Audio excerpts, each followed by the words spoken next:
tunjukkan jalan-Mu. Tidak ada orang yang bisa mengerti jalan-jalan Tuhan. Hamba berdoa, nyatakan jalan-Mu di tengah kami. Buka mata rohani kami. Biarkan anak-anak-Mu melihat apa yang sedang Tuhan sediakan. Berikan kami kesanggupan untuk menerima dan menikmati apapun yang sedang Allah kami limpahkan di tengah-tengah hidup anak-anak-Mu ini. Bapa, dalam nama Tuhan Yesus, biarkan roh-Mu menyelubungi batin dan pikiran kami. Roh hikmat, roh wahyu, dan roh pengertian turun dalam hidup kami pada hari ini. Demi nama Tuhan Yesus. Hari ini saya ingin semua hati disiapkan. Saya hanya mau ingatkan sesuatu yang Tuhan taruh di hati saya. Alkitab mengatakan dalam Mazmur pasal yang pertama, kalau orang itu duduk dan dia itu ada dalam rumah Tuhan, yang kesukaannya itu merenungkan Taurat Tuhan siang dan malam. Mazmur berkata, apa saja yang dibuatnya, apa saudara? Berhasil. Saya yakin sebetulnya ada sebuah pengurapan Tuhan yang ajaib, yang seakan-akan berkata, apapun yang kamu sentuh dengan tanganmu, akan aku buat berhasil. Dalam kitab Ulangan, Alkitab berkata, Tuhan memberi kita the power to get wealth, kuasa untuk memperoleh kekayaan. Tapi bukan hanya materi sebenarnya. Karena kekayaan materi kan akibat dari keberhasilan kita. Tapi Alkitab berkata sebenarnya, apa saja yang dikerjakannya dibuat berhasil. Saya percaya itu anugerah yang luar biasa. Saudara sekalian, Tuhan ingatkan saya, apa yang Dia kerjakan di tengah-tengah kita selama sekian bulan terakhir, bahkan beberapa tahun terakhir ini. Kadang-kadang saya bingung dan saya berkata, Tuhan, ajaiblah, kalau bukan Tuhan tidak mungkin. Dalam anugerah Tuhan itu, dalam anugerah Tuhan. Anda mengerti di sini, saudara mengerti kita tidak pernah memberi atau meminta persembahan lebih dari sekali dalam setiap kebaktian. Dan saya terus terang nyaris santai banget soal duit. Saya tidak pernah memaksa Anda harus memberi, kalau tidak Anda mati. Tidak pernah tahu saya mengutuki Anda begitu. Tapi Tuhan kerja dengan cara yang tidak pernah terduga sebelumnya. Nah itu Tuhan, saudara. Tapi bukan hanya itu sebenarnya. Kalau Anda berpikir bagaimana caranya kita bisa mendapatkan uang sebanyak itu, jujur tidak tahu. Kita mesti bayar begitu banyak untuk berbagai hal yang dipasang dengan waktu yang sangat singkat untuk mengejar, kita dedikasikan gedung ini dan rupanya cukup okelah terkejar dengan baik. Tuhan toh beri kita sekolah. Secara nalarnya orang, kalau Anda lagi konsentrasi membangun sesuatu yang segede ini, dengan kebutuhan dana begitu besar, Anda tidak akan berbuat apa-apa di luar konsentrasi kita. Tapi seringkali Tuhan itu aneh. Dan dalam 6 bulan terakhir, Dia berikan banyak hal yang tidak mungkin. Saudara tahu kalau Anda dikejar uang sekian tiap bulan, ditekan dalam hidupmu, itu asik juga sih. Mau kabur tidak bisa, Anda mesti hadapi. Mau ngadepi pakai dapat duit dari mana, tidak pernah jelas. Mau ngomong jemaat, Anda juga sebagian berkata, sama Pak, kita juga lagi bergumul soal uang. Mau bagaimana saudara? Tapi saya melihat Tuhan itu ajaib. Di tengah-tengah kita lagi kebut bangun seperti ini, Dia berkata, bangun sekolah. Tapi hal yang sama kalau Anda perhatikan, itu balai pengobatan kita bagus banget, first class. Dokternya masih sama sih, Mary, saudara. Galaknya juga menurut saya rada nambah sedikit. Tapi itu fasilitasnya saya berkata, wow, first class. Saya masuk aja langsung sehat, saudara. Jadi kalau Anda lihat, mampirlah lihat, saudara. Ajaib banget itu. Lalu kita lagi kerjain dapur umum, saya lihat, saya bilang Tuhan ini nggak mungkin lah kita buat pesta untuk anak raja. Coba kita mikir, orang berkata ini kan goblok banget. Harusnya itu uang dipakai untuk ini. Tapi saya percaya kalau kita tidak taat, ini juga akan macet, saudara. Karena sama-sama nggak punya uangnya, nurut Tuhan lebih baik. Amen, saudara. Yang Tuhan berkata kerjakan dan kita sentuh, Tuhan berkati dan Dia buat jadi itu kemuliaan nama Tuhan. Dan saya percaya satu hal ini, mulai hari ini apapun yang Tuhan perintahkan dalam hidupmu dan engkau sentuh dengan tanganmu, dia buat jadi berhasil dan nama Tuhan dipermuliakan. Amen, saudara. Itu yang Tuhan mau berikan di tengah-tengah kita. So, saya berdoa Anda mengerti bahwa ini bukan magic touch, ini adalah urapan Tuhan. Ini pekerjaan roh Tuhan. Inilah penyertaan Tuhan sebenarnya. Dan kita lihat Tuhan lengkapi kita dengan mobil klinik kita dan sebagainya. Dia lengkapi dengan begitu banyak. Saya berkata Tuhan, ajaib apa yang Tuhan kerjakan. TSOA tahun ini ajaib sekali. Semua pengajar berkata ini kelas terbaik dari sekian tahun yang kita buat TSOA. Semua berkata ini orang-orangnya ajaib banget, haus dan lapar akan Tuhan. Dan saya tidak pernah dengar satu laporan dari staf saya, ada anak TSOA berulah tahun ini. Tahun ini semua berulah baik seperti yang Tuhan mau, saudara. Saya bilang kita menikmati the best year, tahun-tahun terbaik. Dan saya berdoa supaya ini diimpartasikan dalam kehidupan saudara. Ada satu bagian firman yang saya ingin Anda mengerti. Banyak orang berkata bahwa Tuhan yang kita sembah adalah Tuhan yang tidak pilih kasih. Saya berkata, iya. Dalam pengertian like and dislike secara subjektif, tidak. Bukankah Alkitab juga berkata dia memberikan matahari dan hujan kepada orang baik dan juga kepada orang yang jahat. Tetapi kalau Anda membaca firman, bagaimanapun, Tuhan punya favorit. Tuhan punya orang-orang favoritnya. Saya tidak berani berkata bahwa Tuhan tidak adil, sebab keadilan Tuhan itu beda dengan keadilan kita. Tapi saya mau katakan, saya mau tegaskan, bagaimanapun Tuhan itu punya orang-orang favoritnya. Nah, siapa yang ingin jadi orang-orang favoritnya Tuhan? Angkat tangan tinggi-tinggi. Alright. Nah, sekarang saya akan mau tunjukkan kepada saudara, apa yang membuat Tuhan itu suka dengan seseorang. Apa yang membuat hati Tuhan dan matanya dan telinganya berpaling kepada seseorang, dan Tuhan berkata, aku suka dia, dan aku akan memberkati dia. Salomo punya sebuah pengalaman yang menarik. Mari kita lihat dalam 2 Tawarikh. 2 Tawarikh pasal yang kedua, ayat yang pertama sampai dengan ayat yang ke-6. Judulnya persiapan-persiapan untuk mendirikan bait suci. Salomo memerintahkan untuk mendirikan suatu rumah bagi nama Tuhan dan suatu istana kerajaan bagi dirinya sendiri. Dan Salomo mengerahkan 70.000 kuli, 80.000 tukang pahat di pegunungan, dan 3.600 mandor untuk mengawasi mereka itu. Lalu Salomo mengutus orang kepada Huram, raja negeri Tirus, dengan pesan, perbuatlah terhadap aku seperti yang kau perbuat terhadap ayahku Daud. Ketika engkau mengirim kayu aras kepadanya, sehingga ia dapat mendirikan baginya suatu istana untuk tinggal di situ.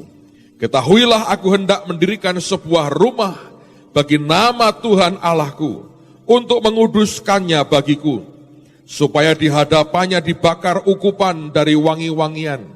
Tetap diatur roti sajian dan dipersembahkan korban bakaran pada waktu pagi dan pada waktu petang, pada hari-hari Sabat dan bulan-bulan baru, dan pada perayaan-perayaan yang ditetapkan Tuhan Allah kami. Sebab semuanya itu adalah kewajiban orang Israel untuk selama-lamanya. Dan rumah yang hendak kudirikan itu harus besar, sebab Allah kami lebih besar dari segala Allah. Tetapi siapa yang mampu mendirikan suatu rumah bagi dia, sedangkan langit, bahkan langit yang mengatas segala langit pun tidak dapat memuat dia. Dan siapakah aku ini, sehingga aku hendak mendirikan suatu rumah bagi dia, kecuali, perhatikan ini, sebagai tempat membakar korban di hadapannya. Salomo berkata, rumah itu harus besar. Tapi kalau langit di atas segala langit pun tidak bisa memuat dia, bagaimana aku bisa mendirikan rumah bagi dia? Langit tidak muat.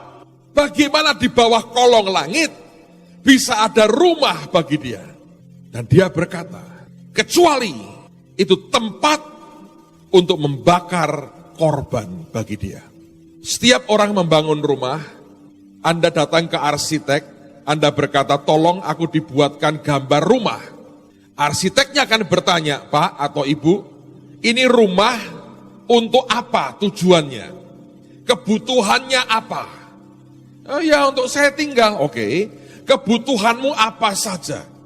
Seorang musician mungkin berkata, saya mau studio mini di dalamnya. Seorang pecandu film berkata, saya ingin ada home theater di rumah saya. Seorang pendoa berkata, saya mau ruang kedap suara untuk saya teriak-teriak mengerang berdoa di hadapan Tuhan. Orang yang lain akan punya kepentingan yang lain. Semua orang punya kepentingan. Dan ketika dia ceritakan, saya mau yang seperti ini, maka akan didesain seperti itu. Gereja ini juga sama. Di awal kita mau bangun, gambar pertama kita bongkar. Kita berkata, aku tidak mau yang seperti ini. Ini yang kita mau. Dan kita coba jabarkan kepada mereka. Dan arsiteknya menggambar. Dan kemudian jadi seperti ini. Saudara sekalian, Salomo ketika membangun rumah bagi Tuhan, maka dia berkata, kalau langit di atas semua langit pun tidak muat, aku mesti bangun segede apa? Dan dia berkata, aku mau sadar bahwa tidak mungkin dia berdiam dalam pengertian yang sebenarnya gak akan muat. Dia terlalu luar biasa untuk dikurung di sebuah tempat yang kecil. Tapi dia berkata, ini harus merupakan tempat di mana aku membakar mezbah bagi dia, korban bagi dia. Dan ketika dia desain rumah itu sebagai rumah korban, sebagai tempat membakar korban bagi Tuhan, ternyata itu persis dengan hati Tuhan. Itu kena ke hatinya dia. Dan lihat apa reaksi Tuhan. Kita lompat ke beberapa pasal, lihat pada pasal yang ke-7. Pasal 7, 2 Tawarikh 7, lihat pada ayat yang ke-11. Judulnya, Tuhan menampakkan diri kepada Salomo untuk kedua kalinya. Demikianlah Salomo menyelesaikan rumah Tuhan dan istana raja, dan berhasil melaksanakan dalam rumah Tuhan dan dalam istananya segala sesuatu yang timbul dalam hatinya. Kemudian Tuhan menampakkan diri kepada Salomo pada malam hari dan berfirman kepadanya, telah kudengar doamu, dan telah kupilih tempat ini bagiku sebagai rumah persembahan, the house of sacrifice. Bila mana aku menutup langit sehingga tidak ada hujan, dan bila mana aku menyuruh belalang memakan habis hasil bumi, dan bila mana aku melepaskan penyakit sampar di antara umatku, dan umatku yang atasnya namaku disebut merendahkan diri berdoa dan mencari wajahku, lalu berbalik dari jalan-jalannya yang jahat, maka aku akan mendengar dari surga dan mengampuni dosa mereka, serta memulihkan negeri mereka. Ayat 15. Sekarang mataku terbuka dan telingaku menaruh perhatian kepada doa dari tempat ini. Sekarang telah kupilih dan kukuduskan rumah ini, supaya namaku tinggal di situ untuk selama-lamanya. Maka mataku dan hatiku akan ada di situ sepanjang masa. Wow. Kalau sampai Tuhan berkata, aku dengar doa dari tempat ini, mata dan hatiku di situ sepanjang masa, apalagi yang bisa lebih baik dari semuanya itu? Bukankah itu semua kerinduan hati kita? Apalagi yang dia bisa berikan yang lebih baik dari itu? Kecuali dia berjanji, aku mendengar doa dari tempat itu. Dan dia berkata, mata dan hatiku di tempat itu untuk selama-lamanya. Tapi kenapa sampai Tuhan berjanji begitu hebat? Oleh karena apa yang dia berikan, yang Salomo buat, nyentuh hatinya, kena dengan hatinya. Apa itu? Dia bangun the house of sacrifice. Kalau Anda membaca tokoh-tokoh Alkitab, bapak-bapak rohani kita, Anda akan melihat urutan demi urutan daftar nama-nama orang. Dan setiap nama ini tidak pernah bisa lepas dari yang namanya sebuah pengorbanan dalam hidupnya. Setiap kali Tuhan melihat ada orang tahu bagaimana berkorban. Dan saya tidak berkata hanya uang loh. Tapi setiap kali Tuhan bisa melihat bagaimana orang berkorban dalam hidupnya. Dan orang itu rela berkorban. Hati Tuhan tersentuh dengan sacrifice dan pengorbanan kita. Karena banyak orang ikut ambil bagian memberi uang, tapi batinnya tidak pernah mau korban sama sekali. Ada orang memberi uang, seperti Simeon yang bekas ahli sihir itu, yang menawarkan uang kepada kedua rasulnya, bukan karena korban loh, tapi dia ingin mengambil sesuatu lewat uangnya. Tapi kalau ada orang yang ngerti memberi korban hidupnya bagi Tuhan, hati Tuhan ada pada orang itu. Kalau Anda baca daftar tokoh iman, maka akan muncul nama pertama adalah Habel.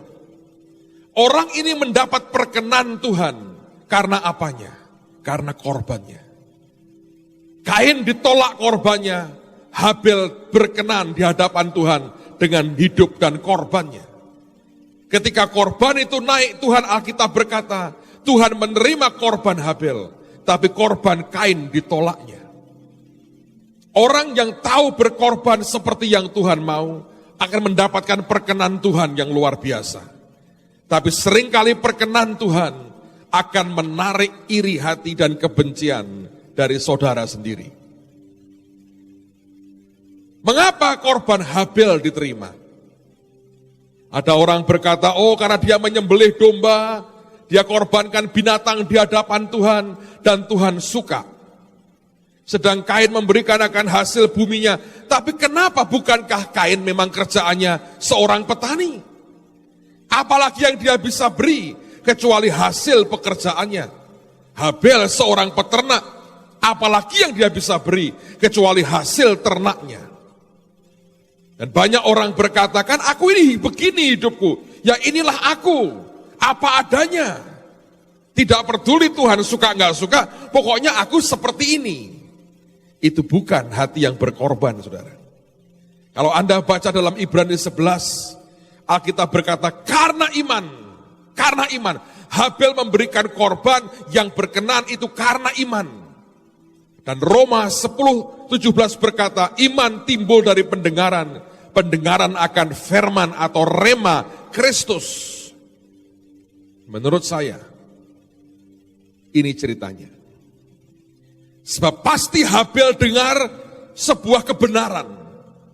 Dan kebenaran itu melahirkan iman. Dan iman itulah yang dia gerakkan. Dan dia bertindak sesuai dengan imannya.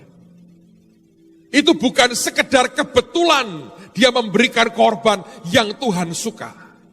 Tapi Alkitab berkata itu karena iman. Anda bertanya dari mana Pak dia bisa dengar kebenaran? Siapa lagi kalau bukan dari bapaknya?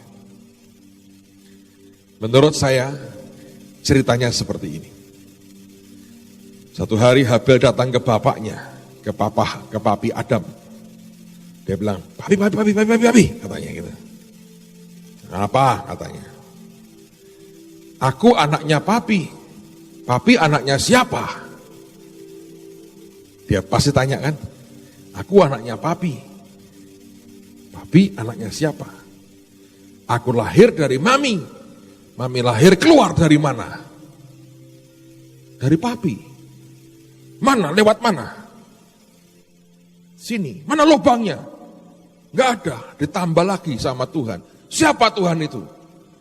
Babe gue katanya. Loh kok bisa? Saya yakin di awalnya, nanti kalau Anda ketemu Habel tanya bener gak cerita saya saudara. Itu anak tanya seperti itu. Saya yakin dia tanya ke bapaknya. Aku anaknya papi anaknya siapa? Zaman dulu ada lagu Aku Anak Siapa. Saudara tahu bahwa kadang-kadang anak bisa kritis sekali. Sangat. Saya pikir anak-anak sekarang itu kritis. Anda kalau berpikir Anda punya anak sekarang seperti tahun 60-an, salah besar. Tahun 60-an Anda tipu bisa, kalau makan jeruk jangan ketelan bijinya loh, nanti tumbuh jeruk di kepalamu. Dulu saya diomong gitu, saya percaya tuh. Jangan makan brutu, nanti kebalik-balik. Saya beritahu bohong, enak tuh brutu saudara. Karena orang tuanya mau sikat sendiri itu brutu, anaknya tidak boleh makan brutu. Saya beritahu, enak tuh brutu. Dulu bisa, sekarang nggak bisa. Selalu anak akan tanya, kenapa? Saudara, anak zaman sekarang berbeda. Nah, saya tahu zaman itu Habel, saya yakin dia tanya. Dari pertanyaan Habel itu, Adam mau tidak mau menjelaskan ceritanya. Dan dia berkata, nak, dulu kita tinggal di tempat yang oke loh, nggak kayak begini nih. Seperti apa, Pak? Katanya. Dia ceritakan Taman Eden. Aku diciptain Tuhan, mamamu kemudian diciptain juga, segala macam. Lalu kemudian kami berdosa. Loh, kok bisa berdosa? Aku mamahmu gitu marahin. Lah mamah makan dulu dia. Silau dengan pohon tentang pengetahuan yang baik dan yang jahat. Dia makan. Terus waktu dimakan, papa berdosa enggak? Enggak. Terus, ya papa diberi. Papa makan enggak? Iya juga, ya podo wae toh, Pak. Iya sih podo wae makan. Terus kamu jadi sadar, telanjang. Malu ketemu Tuhan. Terus Tuhan mengembalikan rasa nyaman kami. Dia ambil seekor domba, dia sembelih, dia ambil kulitnya, Tuhan jahit. Jadi Pak Ardian, kursus menjahit pertama itu gurunya Tuhan. Dia buat itu kalau bahasa Amplified-nya long coat. Itu pakaian dari leher nutup sampai ke bawah dengkul. Tuhan desainer pertama itu bukan siapa-siapa. Bapak di surga sendiri. Jadi kursus menjahit itu kursus melatih seperti Tuhan bekerja. Itu bahasa tingginya begitu. Pertama kali Tuhan, dia beri pakaian, dia sembelih domba, darahnya di mana-mana. Lalu kemudian pakaiannya ditaruh dan kami nyaman lagi dan kami harus keluar karena kesalahan dan dosa kami. Saya percaya dengan penjelasan itu, Habel ngerti sesuatu. Kalau Tuhan sembelih binatang itu dan kulitnya dipakai menutupi ketelanjangan ayahku, berarti ada satu jenis hewan tertentu atau korban tertentu yang bisa menutupi ketelanjangan kita di hadapan Tuhan. Yang membuat kita bisa ketemu dengan Tuhan lagi. Dan saya tahu dari situ keluar imannya berkata, kalau begitu, waktu aku memberikan korban, aku akan buat seperti yang Tuhan buat. Dia sembelih domba, dia kuliti, dan dia lihat dagingnya. Dia lihat ke atas, Tuhan, aku mau berikan kepadamu. Mungkin pertama dia lempar ke atas, balik lagi. Dia lempar lagi, balik lagi. Terus dia bilang, aku bakar deh. Dia bakar, asapnya naik. Nuh juga buat yang sama. Dia bakar korban.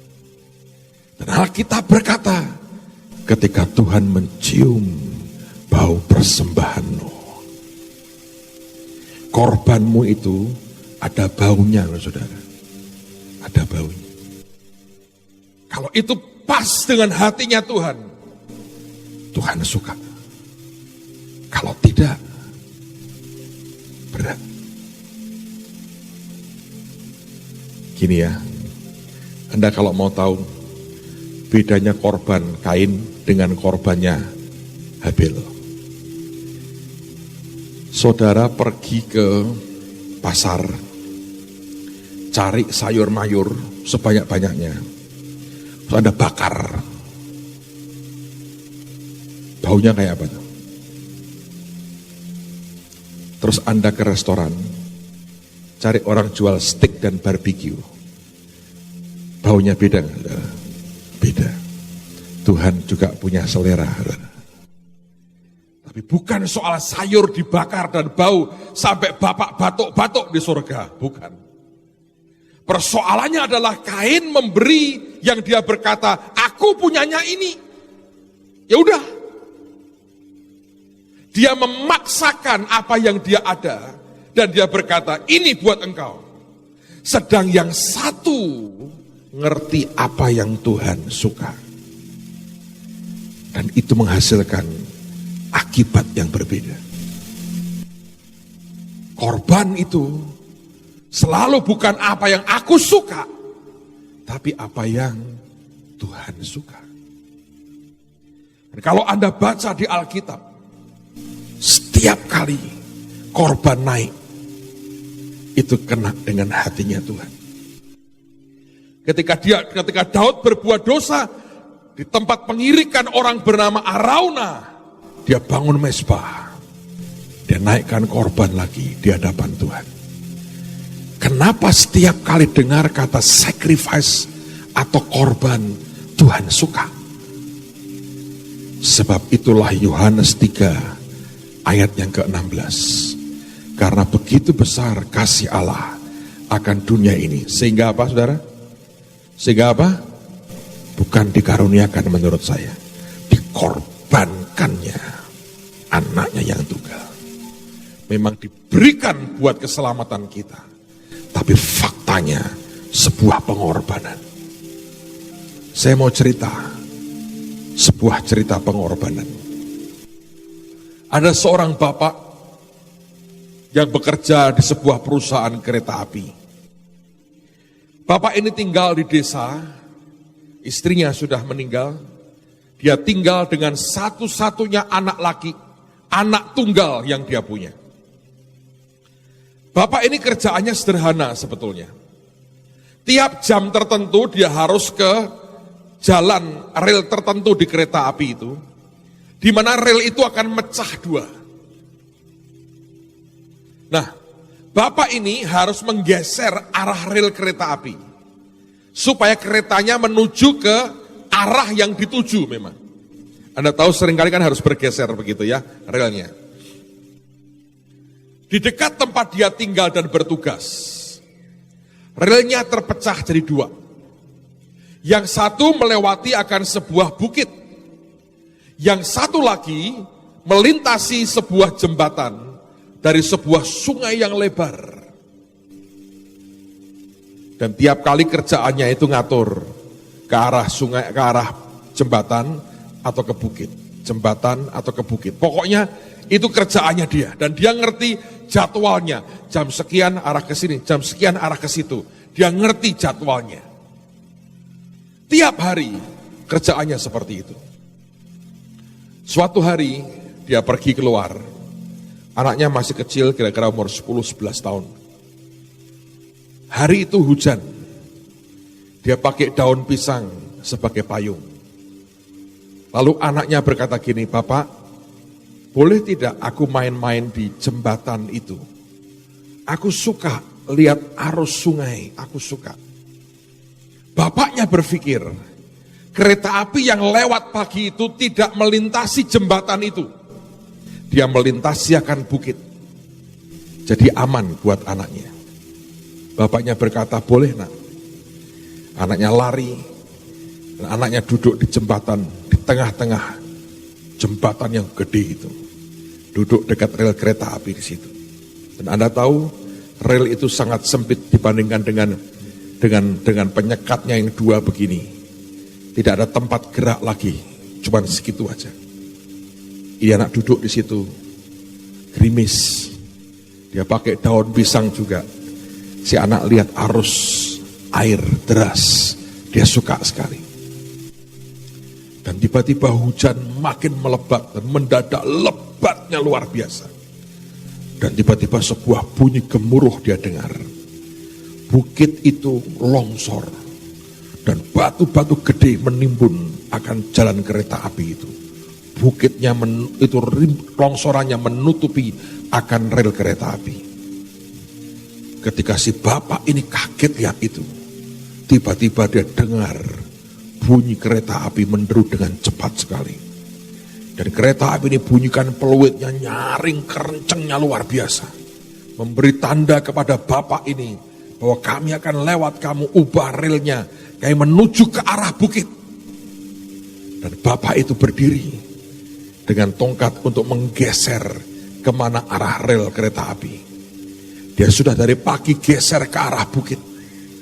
Tapi dia tahu sesuatu.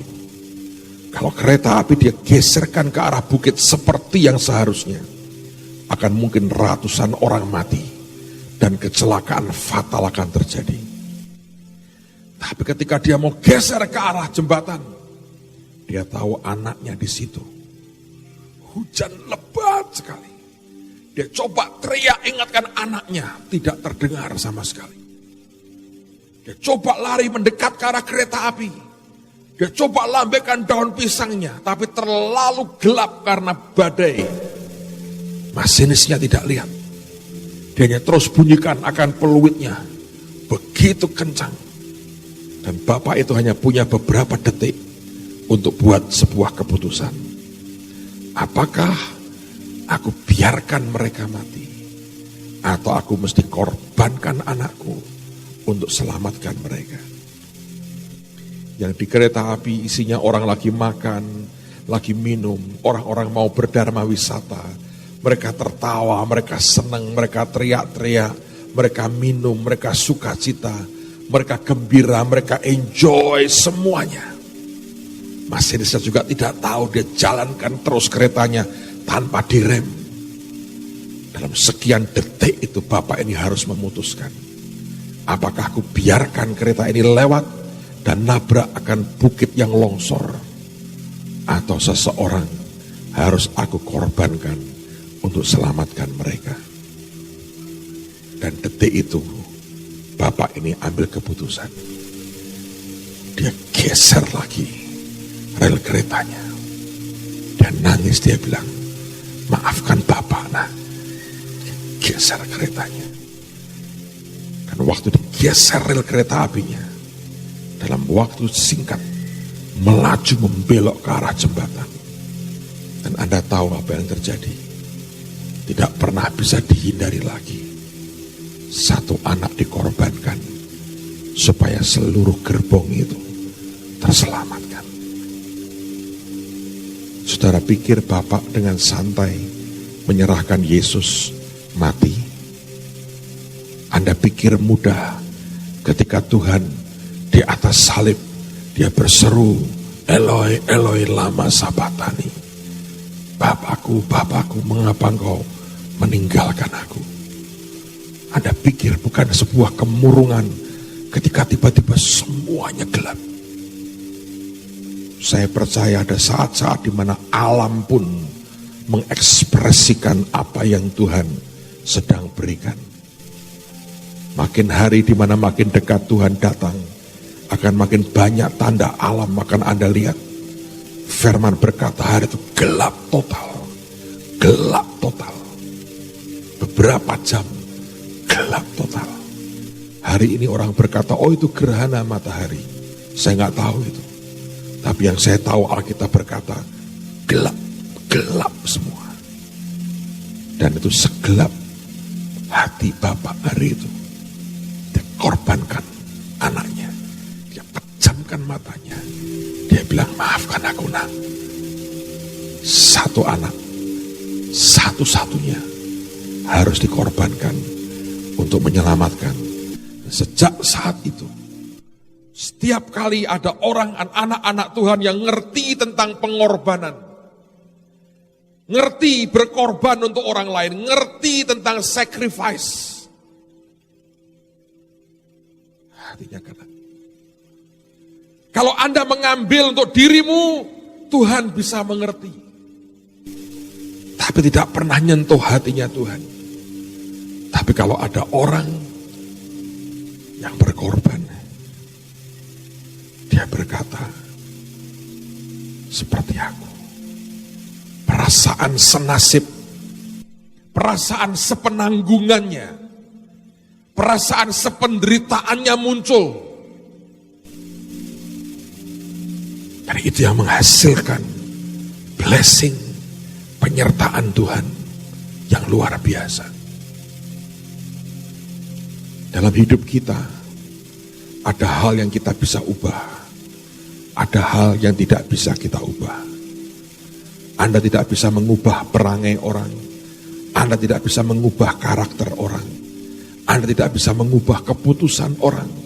Engkau berusaha, engkau mencoba, tapi manusia tidak bisa mendikte manusia lain. Kalau itu adalah kelompok atau orang yang Anda mesti lewati dan jalani, pengorbanan akan berkata, ya aku lewati.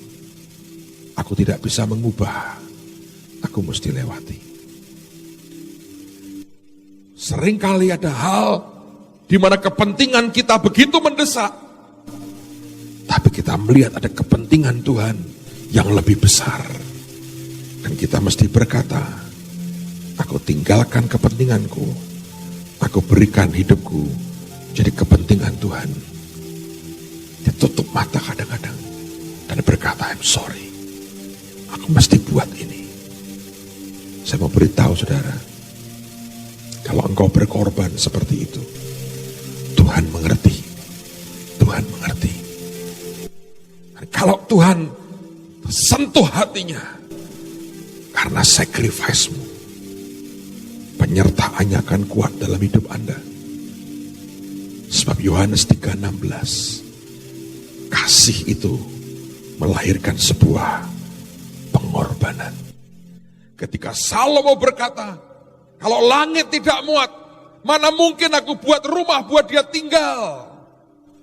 Tapi ini yang aku mau bangun, sebuah mezbah, tempat untuk membakar korban, naik di hadapannya. Hari ini Anda sedang korban untuk apa? Kau dipaksa untuk berkorbankan sesuatu.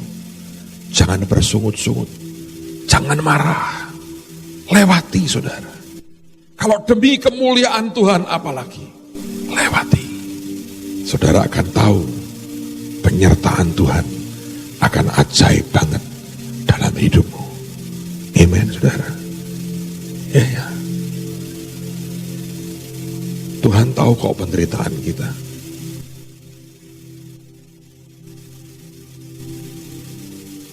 Tahun lalu saya dapat hadiah penderitaan. Nggak terlalu jelek lah. Jaguar lumayan kok saudara. Sudah saya pakai sekian bulan. Saya rasa saya puas dengan mobil itu. Tidak perlu saya kembalikan kepada orang yang memberi kepada saya. Tapi bukan barangnya sebetulnya. Tapi hati dan perhatian Tuhan yang tidak pernah surut dalam kehidupan kita. Itu yang paling ajaib dalam hidupmu. Ketika engkau masih muda, belajar tidak genggam apapun terlalu kuat. Biarkan dan belajar merelakan. Dalam kematangan saudara, hidupmu akan jadi the house of sacrifice, rumah persembahan dan korban bagi Dia. Amen saudara. Kau berikan hatiku dan jiwaku, dan siapkan hati kita untuk terima tubuh dan darah Yesus hari ini. Semuanya bagimu di dalam hidupku, di setiap waktu. Nyatakan jalanmu, ku berikan hatiku dan jiwaku. Semuanya bagimu di dalam hidupku, di setiap waktu. Nyatakan jalanmu, oh ku berikan hatiku dan jiwaku. Semuanya bagimu di dalam hidupku, di setiap waktu. Nyatakan jalanku. Saudara, Tuhan mengerti setiap kita punya karakter, sifat, tabiat, konsentrasi, prioritas yang berbeda-beda. Cara kita mengekspresikan juga berbeda-beda. Cara kita memperhatikan orang juga berbeda-beda. Anak-anak saya ini punya model yang berbeda-beda. Yang laki, beberapa hari yang lalu ngomong sama saya begini, "Pak," dia ngomong terus terang. Anak ini kalau ngomong dengan saya sukanya man to man, laki dengan laki. Kalau saya, "Pak, man to man," nah, masalah ini. Entah apa, dia ngomong man to man. Tapi hari itu dia tidak ngomong man to man, dia bilang, "Pak, aku mau ngomong nih." Saudara tahu seringkali setiap beberapa Sabtu saya khotbah, saya duduk di sini, anak-anak muda sebagian duduk di bawah, Oli Cafe beri saya cappuccino, saya minum kopi sambil saya khotbah. Hari Minggu saya belum tega, saudara. Kadang-kadang saya perlu tega minum kopi sambil khotbah. Menurut saya itu enak dan tidak boleh di gereja lain kecuali di gereja sendiri. Tapi oke, kita bisa buang semua yang tidak. Kemarin kemunduran air putih saya dapat. 2 hari saya pikir saya dapat sesuatu, kemarin dapat air putih. Oke, fine. Sehat juga. Ini saya ngomong apa adanya. Saya duduk di sini, saya duduk. Dan anak saya yang laki duduk di situ. Dia nggak komentari khotbah saya. Dia ngomongnya begini. Karena nggak enak juga, tapi itu kenyataan. Papa kalau khotbah berdiri aja, Pak. Kalau berdiri masih oke. Kalau duduk kenapa anak? Aku bilang, itu perut kelihatan gede banget katanya. Jadi jelek, Pak, katanya. Dia concern dengan penampilan bapaknya. Aneh ya, saudara ya. Tanya dia, "Papi mau khotbah apa?" Nggak tahu. Lupa. Tapi dia punya perhatian tertentu. Yang gede lain lagi, saudara. Nanti beberapa hari lagi karpet ini akan disingkirkan. Pak Sugi dipaksa, dan dia pinter, dia pakai tangan bapaknya, memaksakan kehendaknya. Dia bilang begini, "Pak, ada seperti balet." Nah, balet itu kan begini, rek. Saya nggak berani coba sih, nanti tidak bisa balik, saudara. Saya lihat itu anak-anak ajaib itu orang atau karet tidak pernah jelas kalau balet begitu. Dia bilang, "Sudah dicoba, Pak, pakai karpet begini. Tidak bisa lancar, grek. Sakit," katanya. Jadi ini harus diganti, Pak. Dikasih tataan apalah. Saya bilang, "Kesia, jelek banget dong. Karpet baru, tatai plastik. Itu nggak lucu," saya bilang. "Tetapi ini penting kalau nggak sakit. Mau muter begini nggak bisa, Pak. Strak. Bukan balet, Pak, break dance jadinya," katanya. Dia argumen banyak hal. Dia pakai semua orang yang bisa untuk meyakinkan bahwa ini harus diubah. Akhirnya Pak Sugi dapat akal juga yang menurut saya luar biasa. Dia boleh nari apapun, karpet tidak hilang, bisa menari. Itu perlu keajaiban. Hanya Pak Sugi yang bisa menjadikannya keajaiban. Artinya setiap orang itu punya level perhatian, semua itu punya atensi yang berbeda. Kalau yang paling kecilnya ribut, bannerku hilang. Siapa yang ngambil bannerku hilang, katanya. Dibawa kemana bannerku? Buat apa? Aku perlu doa, aku perlu bannerku hilang. Yang diributi banner terus. Setiap orang punya atensi, perhatian yang berbeda. Tapi ada satu yang universal, yaitu pengorbanan, saudara.